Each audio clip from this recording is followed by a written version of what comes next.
டிஎஸ்பிட்ட அவர் report பண்ணதாகவும், DSP குறிப்பா அஜித் குமாரை நல்ல ஆழமாக விசாரின்னு சொன்னதாகவும் அவர் குறிப்பிட்டிருக்கிறார். நல்ல விசாரினா இவங்க புரிஞ்சுக்கிறதுனா அடிச்சு நல்ல துவைச்சு இடுறான்றார். அன்பார்ச்சுனேட்லி இதான் நடந்தது. மடப்புறம் கோயில சார்ந்த ஒரு பணியாளர் ரொம்ப தைரியமாக இந்த சித்திரவதை நடக்கும்போது அங்க இருக்கக்கூடிய ஒரு பாத்ரூம்ல போய் அந்த பாத்ரூம்ல இருக்கக்கூடிய விண்டோ அதுல கேமரா வச்சு நடக்கக்கூடிய சித்திரவதை கேப்சர் பண்ணார். அதுல எஃப்ஐஆர் இல்லாம சிஎஸ்ஆர் இல்லாம ஒரு ஸ்பெஷல் டீம் கூட்டிட்டு போய் ஒரு இன்வெஸ்டிகேஷன் பேர்ல 27ஆம் தேதி மாலையிலிருந்து 28ஆம் தேதி மாலை வரைக்கும் வெவ்வேறு நபர்களை கூட்டிட்டு வந்து அடிச்சு சில பேர் எல்லாத்தையும் விட்டுட்டு அஜித்தை மட்டும் மறுபடியும் டெம்பிளுக்கு கூட்டிட்டு போய் அந்த துவைச்சு எடுக்கக்கூடிய சம்பவத்தை அந்த பார்த்த வீடியோ எடுத்தவரை மதியம் நேரடியாக நீதிமன்றத்தில் பேச அனுமதித்தார்கள். பிளஸ் போட்டோகிராஃப்ஸ் அந்த இடத்தினுடைய வெவ்வேறு போட்டோகிராஃப்ஸ் எடுத்து நீதிமன்றத்தில் கொடுத்தோம். ஆனால் கொடுக்கும் போதே சேர்த்து என்ன சொன்னோம்னா இது போட்டோஸா தான் இருக்கு.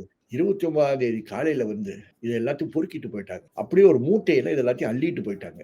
சிவகங்கை மாவட்டத்தினுடைய அடிஷனல் எஸ்பி சுகுமாரன் என்று அவர் கருதுகிறேன் அவர் பேரு. அவர் தான் சாக்கடை எல்லாத்தையும் அள்ளிட்டு போயிட்டாரு. இதுதான் நீதிமன்றத்துடைய மனசாட்சியை ரொம்ப ஆழமாக பாதித்தது. தனிப்படை விசாரணைக்கு யார் உத்தரவிட்டது அப்படின்றத ரொம்ப ஆழமா எழுப்பி இருக்கிறாரு. நீங்க என்ன கருதுறீங்க? ஏன்னா இந்த மதுரையை சார்ந்த இந்த சிவகாமி அம்மாள் அவங்களுடைய மகள் நிகிதா இவங்க ஒரு டாக்டர் அப்படின்னு சொல்றாங்க. இப்ப இவங்களுக்காக ஒரு தனிப்படை அளவுக்கு இறங்கி இருக்கிறாங்க அப்படின்றப்ப இது எப்படி சாத்தியப்பட்டுச்சு?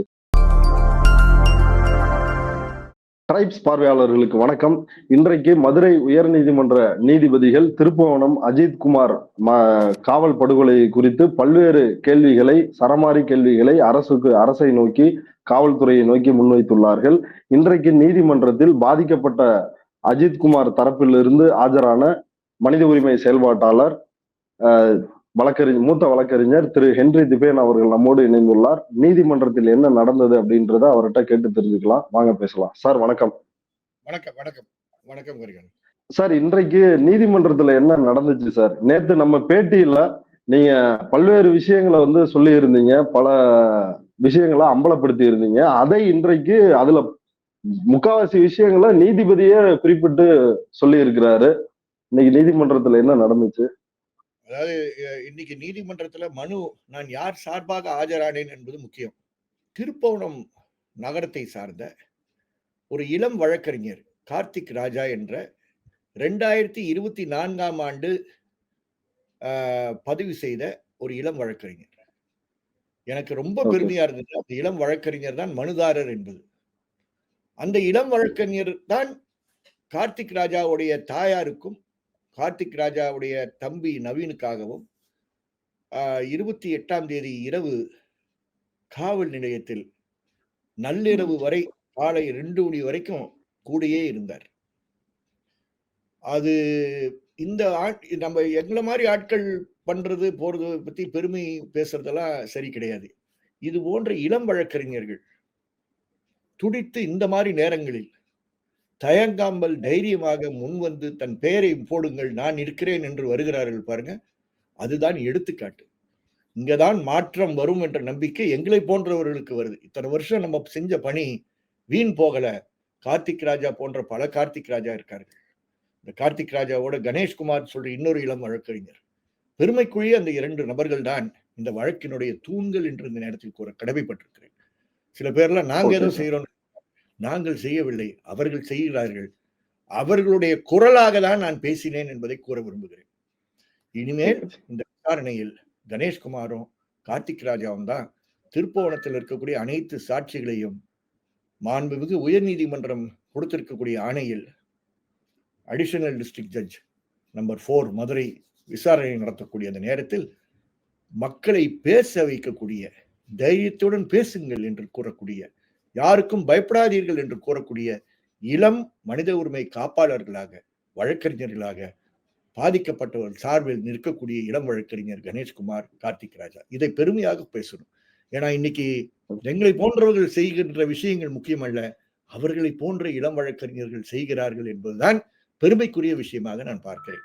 அவர் சொன்ன வாதாடின, வேற எந்த விஷயங்களே கிடையாது. Okay sir. சார், இன்னைக்கு நீதிமன்றத்துல நீங்க நேத்து வைத்த அனைத்து விவரங்களையுமே நீதிபதி சொல்லி குறிப்பிட்டு பேசி இருக்கிறாரு. என்ன நடந்துச்சு?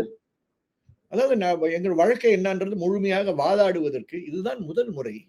அதையும் பெருமையா சொல்லணும். அதாவது எப்பொழுதும் கோபத்துடன் பேசுகின்றவன் நான்.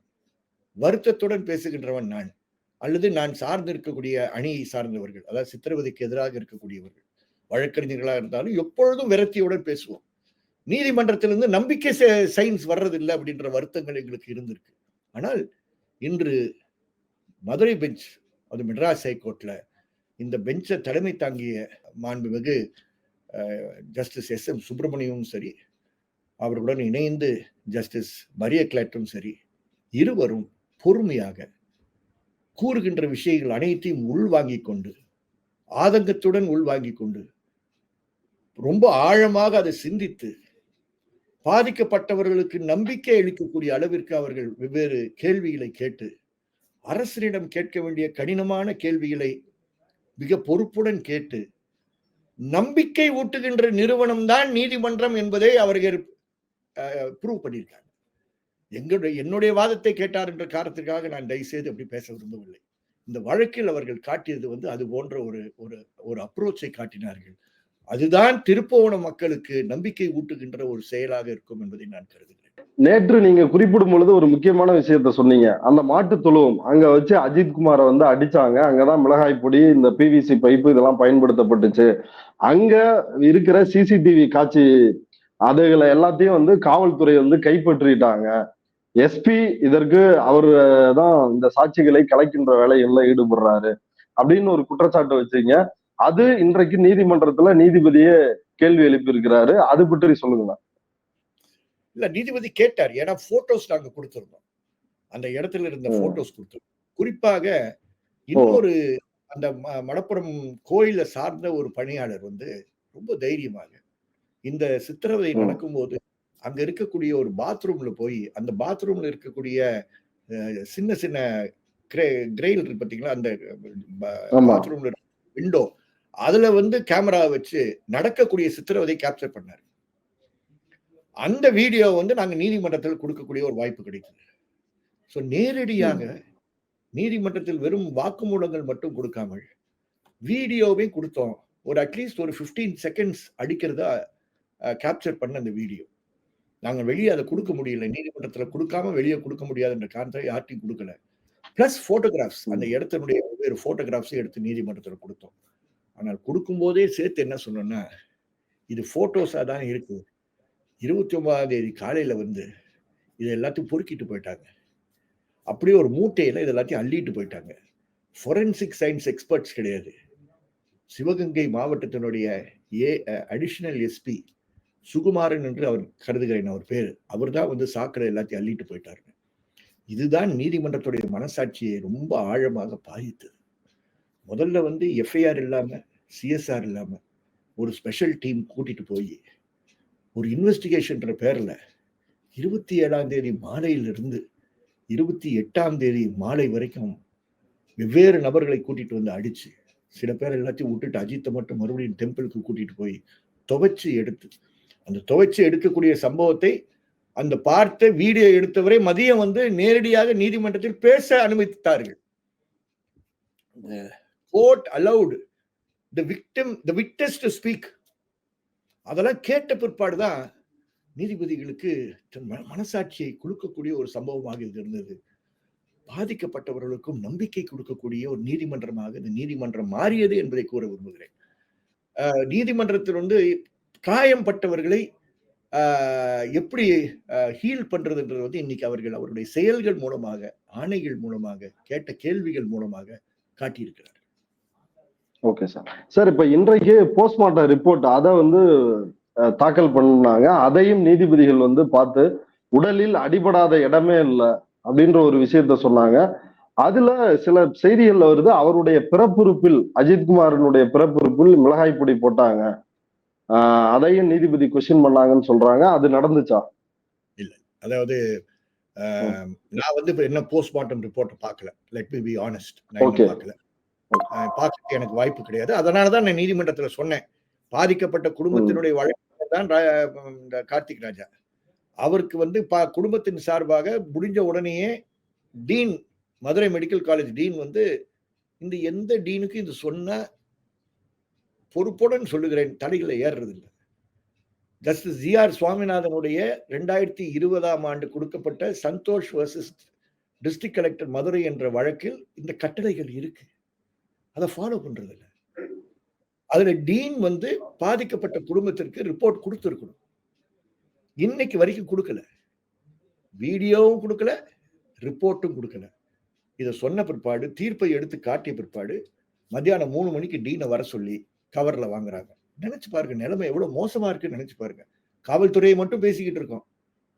டாக்டர்ஸை பத்தி யார் பேசுறது? இந்த கட்டளை வந்து இந்த தமிழக அரசினுடைய ஹெல்த் செக்ரட்டரி ஏன் தமிழ்நாடு மெடிக்கல் கோட்ல இன்கார்பரேட் பண்ணாம இருக்காங்க? ஒவ்வொரு ஹாஸ்பிட்டல்லையும், ஒவ்வொரு மருத்துவமனையிலையும், ஒவ்வொரு கஸ்டோடியல் இடத்திலும் எங்களுக்கு இருக்கக்கூடிய பிரச்சனை இந்த பிரச்சனை தான். டீன்கள் மறுக்கிறார்கள். போஸ்ட்மார்ட்டம் சர்டிபிகேட் வாங்குறதுக்கு 2500 ரூபாய் செலவு பண்ணி வாங்க வேண்டியது இருக்கு. நம்புவீங்களா? ஓப்பனா சொல்றேன், 2500 ரூபாய் நீங்க ஃபைட் பண்ணி வாங்குறதுக்குள்ளார உயிரை போயிருது. இங்கேயும் டீன் வந்து கொடுக்கிறார். அதனால எனக்கு இன்னும் அது பார்க்கக்கூடிய ஒரு வாய்ப்பு எனக்கு கிடைக்கவில்லை. 44 காயங்கள் இருக்கிறாங்க. எனக்கு இந்த விஷயத்துல ஒண்ணு வந்து உறுதியா சொல்றேன், இந்த போஸ்ட்மார்ட்டத்துல ரொம்ப நேர்மையாக எல்லா காயங்களையும் அவர்கள் பொறுப்புடன் குறித்திருக்கிறார்கள் என்ற மன நிம்மதியும் எங்களுக்கு இருக்கு. அதுக்கு காரணம், இந்த 2 வழக்கறிஞர்கள் அந்த போஸ்ட்மார்ட்டம் நடக்கும்போது அங்கதான் இருந்தார்கள். அவர்கள் அங்கே இருந்தார்கள் என்பது மிக முக்கியமான ஒரு விஷயம். அவர்கள் இருந்ததின் காரணமாக, ஜுடிஷியல் மேஜிஸ்ட்ரேட் அங்கே இருந்ததன் காரணமாக சுமார் 4 மணி நேரத்திற்கு மேல் அந்த போஸ்ட்மார்ட்டம் நடந்தது என்று கேள்விப்படுகிறோம். சென்னை உயர் நீதிமன்றத்தினுடைய நீதியரசர் திரு GR சுவாமிநாதன் டிசம்பர் 2020 இந்த தீர்ப்பை கொடுக்கிறார். இது மாதிரி கஸ்டோடியல் டெத் கேஸ்ல அந்த தீர்ப்பு மிக முக்கியமான தீர்ப்பு.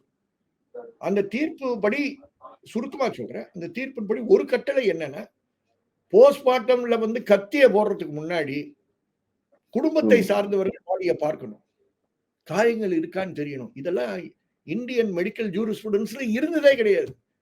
என்னுடைய 45 வருஷம் அனுபவத்துல போஸ்ட்மார்ட்டம் மார்ச்சுரி இருக்கக்கூடிய பகுதிக்கு சென்றோம்னா, கஸ்டோடியல் நடக்கிற கேசஸ்ல ஒரு 300 போலீஸ் நிற்பாங்க, மற்றவர்கள் எல்லாம் விரட்டி அனுப்புவாங்க. இந்த நிலைமை. குடும்பத்தை சார்ந்தவர்கள் அடிச்சு விரட்டுவாங்க, இல்லைன்னா விலைக்கு வாங்கிடுவாங்க. முதல் முறையாக பாதிக்கப்பட்டவர்களுக்கு, இறந்தவர்களுடைய குடும்பத்திற்கு மரியாதை செலுத்தி பக்கத்துல வைக்கணும்ன்ற ஒரு வழக்கு தான் இந்த சந்தோஷ் வழக்குல வந்த தீர்ப்பு.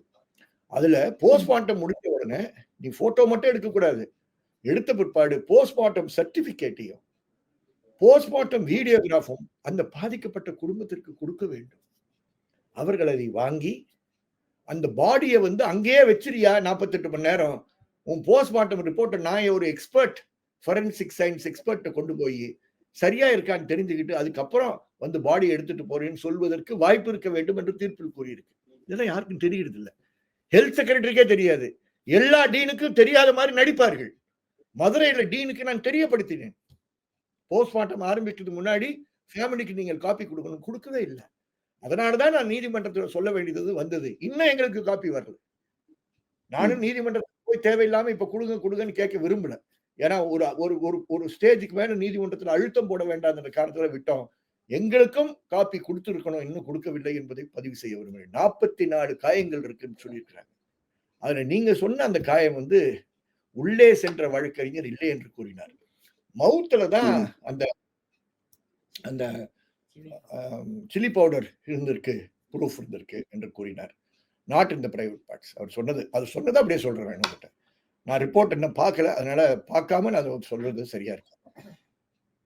ஓகே சார், இப்ப இன்றைக்கு தமிழ்நாடு முதலமைச்சர் இதை வந்து சிபிஐ விசாரணைக்கு மாற்றி ஒரு உத்தரவை பிறப்பிச்சிருக்கிறாரு. அது பற்றி என்ன நினைக்கிறீங்க?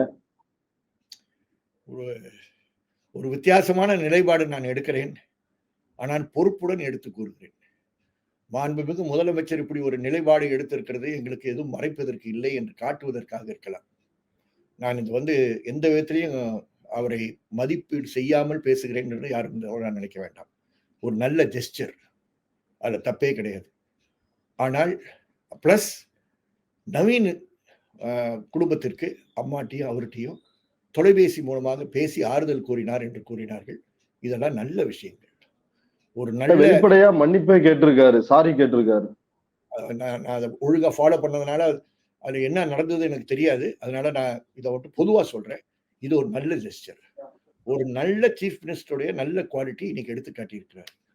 இதே ஹோம் மினிஸ்டராக போலீஸ் துறைக்கு பொறுப்பாக இருக்கக்கூடிய முதலமைச்சர் ஒவ்வொரு வழக்கிலையும் இப்படி பேச ஆரம்பித்து விட்டார்கள் என்றால் கண்டிப்பாக போலீஸ் துறையில் மாற்றம் ஏற்படும் என்ற நம்பிக்கை இருக்கு. ஆனால் இது 5ஆம் ஆண்டு, 4 ஆண்டுகள் போயிடுச்சு. அதுன்ற வருத்தம் தான் எங்களை போன்றவர்களுக்கு இருக்கு. அதனால நீங்கள் செஞ்ச நல்ல விஷயத்தை, நல்ல ஜெஸ்டர் நாங்கள் எந்த விதத்திலையும் நாங்கள் குறை கூற விரும்பவில்லை. சிபிஐ பொறுத்தவரை ரொம்ப பொறுப்புடன் கூற விரும்புகிறேன். தயவு செய்து சிபிஐயில் இருக்கக்கூடிய அதிகாரிகள் தப்பா நினைத்துக் கொள்ள வேண்டாம். சிபிஐ மேல எங்களுக்கு எந்த வருத்தங்களும் கிடையாது. ஆனால் இது போன்ற வழக்குகளை சிபிஐ கொடுக்கிறது சிபிஐ கிடையாது.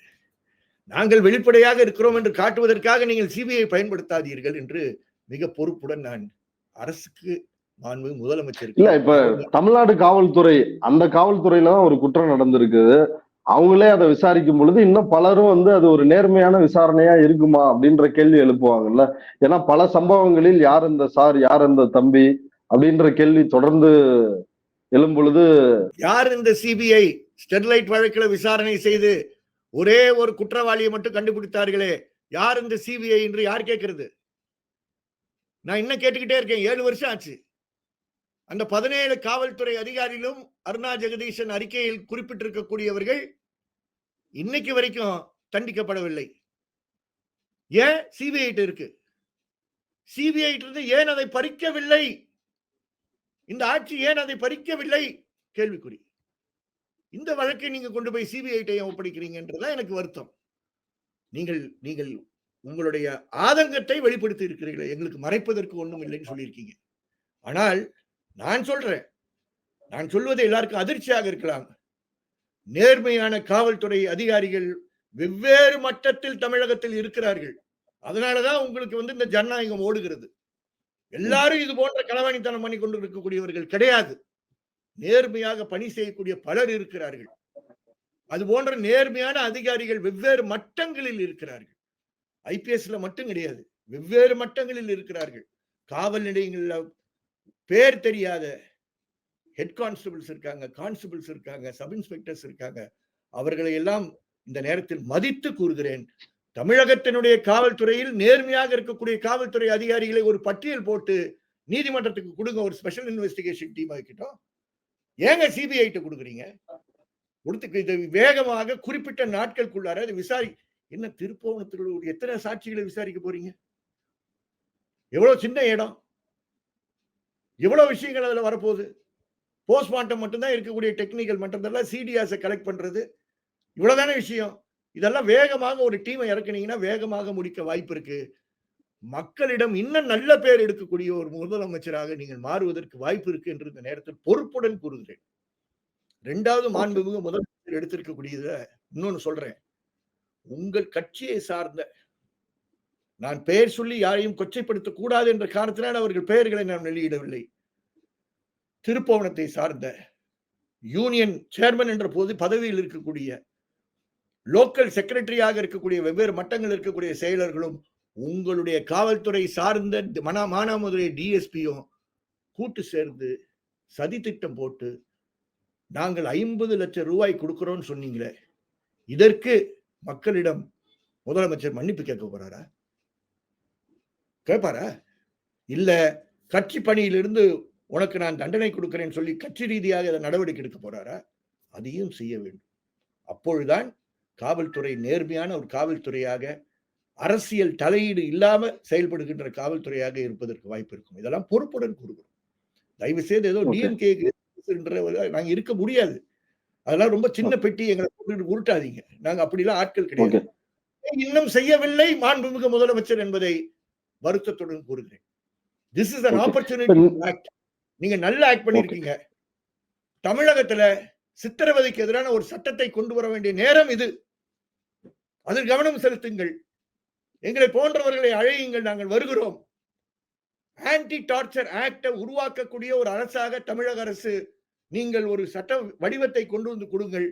அதுதான் நிரந்தர தீர்வு என்பதை இந்த நேரத்தில் வலியுறுத்த விரும்புகிறேன். ஓகே சார், இப்ப இன்றைக்கு நீதிபதி சுப்பிரமணியம் எழுப்பின கேள்விகள்ல முக்கியமான கேள்வி, தனிப்படை விசாரணைக்கு யார் உத்தரவிட்டது அப்படின்றத ரொம்ப ஆழமா எழுப்பி இருக்கிறாரு. அது பற்றி என்ன நினைக்கிறீங்க? நீங்க என்ன கருதுறீங்க? ஏன்னா இந்த மதுரையை சார்ந்த இந்த சிவகாமி அம்மாள் அவங்களுடைய மகள் நிகிதா இவங்க வந்து ஒரு டாக்டர் அப்படின்னு சொல்றாங்க. இப்ப இவங்களுக்காக ஒரு தனிப்படை அளவுக்கு வந்து இறங்கி இருக்கிறாங்க அப்படின்றப்ப இது எப்படி சாத்தியப்பட்டுச்சு?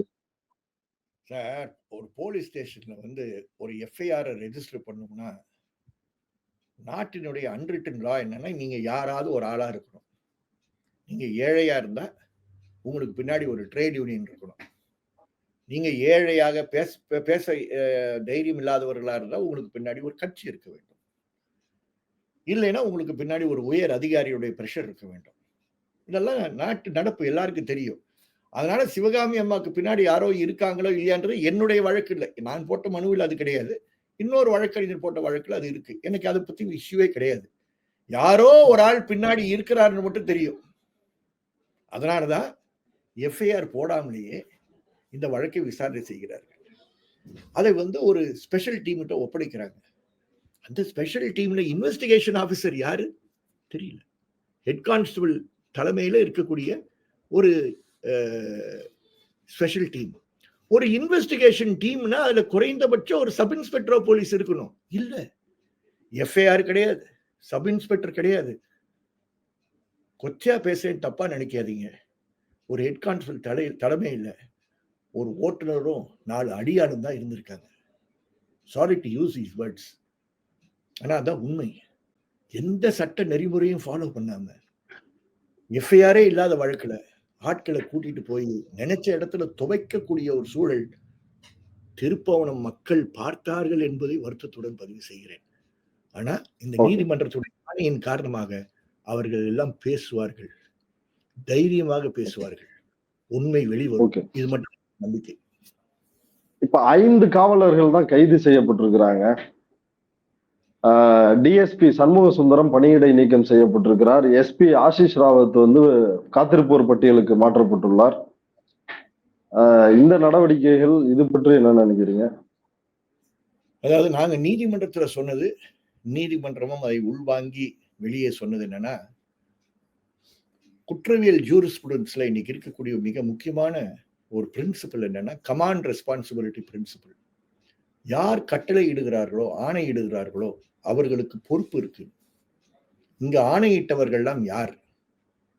உயர் அதிகாரிகள் தான் யார்? டிஎஸ்பியா, இன்ஸ்பெக்டரா,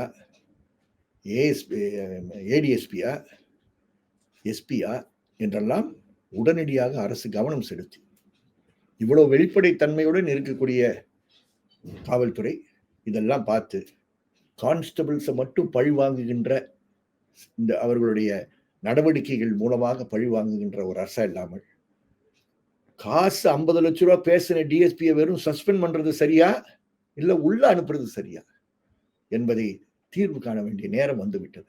கட்சியில நடவடிக்கை எடுன்ற இங்கேயும் ரெஸ்பான்சிபிலிட்டி இருக்கக்கூடிய உயர் காவல்துறை அதிகாரிகளுக்கும் கமாண்ட் கொடுத்தாலும் சரி, கமாண்ட் கொடுக்கலைனாலும் சரி, சுப்பீரியர் ஆபீசர்ஸ்க்கு ரெஸ்பான்சிபிலிட்டி இருக்கு. அவர்களும் நடவடிக்கை எடுத்திருக்கணும். உங்களுடைய என்னுடைய மாநில மனித உரிமை ஆணையம் ஏன் அமைதியாக இருக்கின்றதோ அவர் பிரைவேட்டா கேட்டாங்க.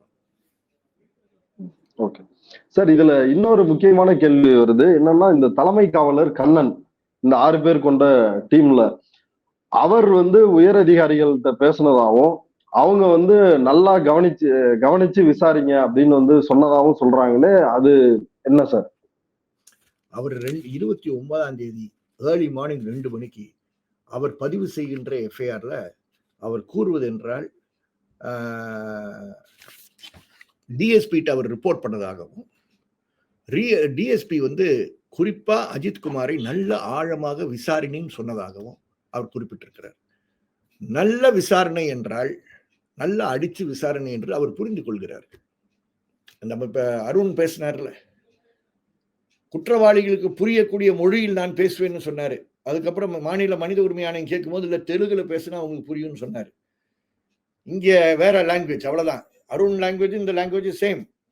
அருண் வேற மொழியில சொன்னாரு, இவர் வேற மொழியில சொல்றாங்க. நல்ல விசாரினா இவங்க புரிஞ்சுக்கிறதுனா அடிச்சு நல்ல துவைச்சு இடுறான்ற அர்த்தம். அன்பார்ச்சுனேட்லி இதுதான் நடந்தது.